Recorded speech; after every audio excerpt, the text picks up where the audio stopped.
کلیلہ و دمنہ کا ترجمہ کیا گیا، جس کو عربی زبان کے نثری ادب میں وہ پذیرائی حاصل ہوئی جو کم کتابوں کو حاصل ہوتی ہے۔ منصور کے بعد ترجمے کی تحریک کو دوبارہ سرگرم کرنے کے لیے ادارہ جاتی سطح پر ہارون رشید نے بیت الحکمت کی بنیاد رکھی۔ بیت الحکمت ہندوستانی علوم سے ریاضیات کی کتابوں کا ترجمہ کیا گیا۔ ریاضیات کے مترجمین میں ابراہیم بن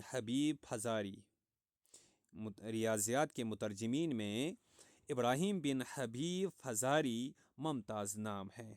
ہندوستان کی ریاضیات کا ترجمہ کی تحریک پر اس وقت قائم رہا جب تک خلیفہ مامون کے حکم پر بطلیموس کی کتابوں کا ترجمہ نہیں ہوا تھا۔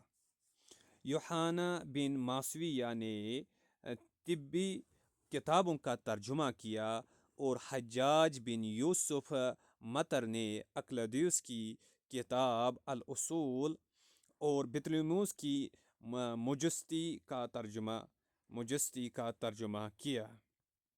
یعنی منصور کے بعد ہارون رشید نے بیت الحکمت کی بنیاد رکھی، اور پھر ہندوستانی علوم میں میتھمیٹکس کی کتابوں کا ترجمہ کیا گیا، اور میتھمیٹکس کے ترجمے میں مشہور ایک نام ہے ابراہیم بن حبیب فزاری، اور پھر اس کے بعد اس کا ہندوستانی ریاضیات کا اثر اس وقت تک رہا جب تک خلیفہ مامون نے یہ حکم نہ دیا کہ بطلیموس کی کتابوں کا ترجمہ کیا جائے، اور اس نے یعنی یوحنا بن ماسویہ نے طبی کتابوں کا ترجمہ کیا، حجاج بن یوسف مطر نے اقلیدس کی کتاب الاصول اور بطلیموس کی مجستی کا ترجمہ کیا۔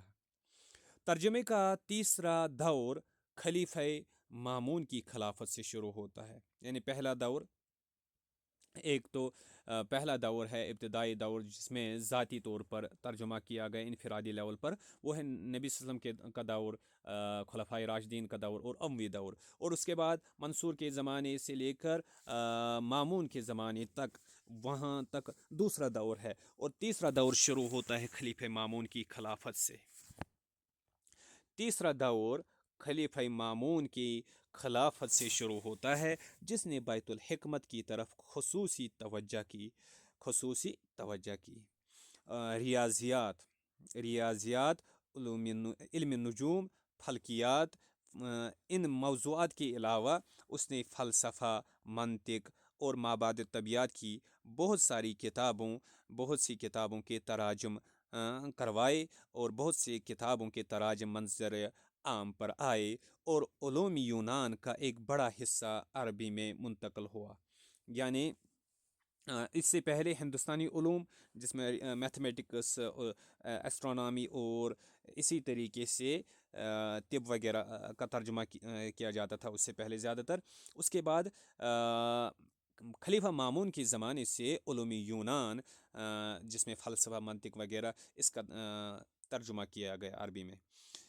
بیت الحکمت اس دور میں صرف ترجمہ گاہ نہیں بلکہ وہ عالم اسلام کا سب سے بڑا علمی مرکز بن چکا تھا، جہاں کے کتب خانوں میں پوری دنیا بھر سے ہر علم و فن کی ہر زبان میں دستیاب نایاب و نادر کتابیں جمع کی جاتی، نامور علماء و حکماء کو مامور کیا جاتا، علوم و فنون کی اشاعت کی جاتی۔ مامون نے اپنے دور میں یونانی فلسفہ کے ساتھ ساتھ فلکیات کی طرف خصوصی توجہ کی، اور اس موضوع پر کتابوں کے ترجمے کے ساتھ ساتھ اس نے دمشق میں ایک بہت بڑی رصد گاہ بنائی، آبزرویٹری، جو اسی کے نام سے منسوب ہو کر رصد گاہ مامونی کہلائی۔ ڈمسکس میں اس نے یہ رصد گاہ بنوائی تھی۔ مذکورہ بالا تمام ادوار میں مسلم خلفاء کی علم پروری کے ساتھ ان مترجمین کا اہم کردار رہا ہے جنہوں نے متقدمین کے علوم و معارف کو منتقل کرنے اور اس پر حق و نقد کا کام کرنے کے لیے اپنی زندگیاں وقف کر دی۔ یہاں یہ بات قابل ذکر ہے کہ ان مترجمین میں ایک بڑی تعداد عیسائی، یہودی، ہندو اور دیگر مذاہب کے ماننے والوں کی بھی ہوا کرتی تھی، جن کا مسلم خلفاء کشادہ دلی اور کھندہ پیشانی کے ساتھ استقبال کرتے اور نہایت بے تعصبی کے ساتھ علم و فن کے فروغ میں ان کی صلاحیتوں سے استفادہ کرتے تھے۔ ان کی قدردانی کرتے ہوئے ان کی کاوشوں پر گراں قدر انعامات سے نوازتے تھے۔ ابن ندیم نے الفہرست میں خلفاء کی علم پروری کے کئی واقعات اور ایسے کئی مترجمین کے نام ذکر کیے ہیں جن کی ترجمہ شدہ کتابوں پر ہم وزن سونا انعام دیا جاتا تھا۔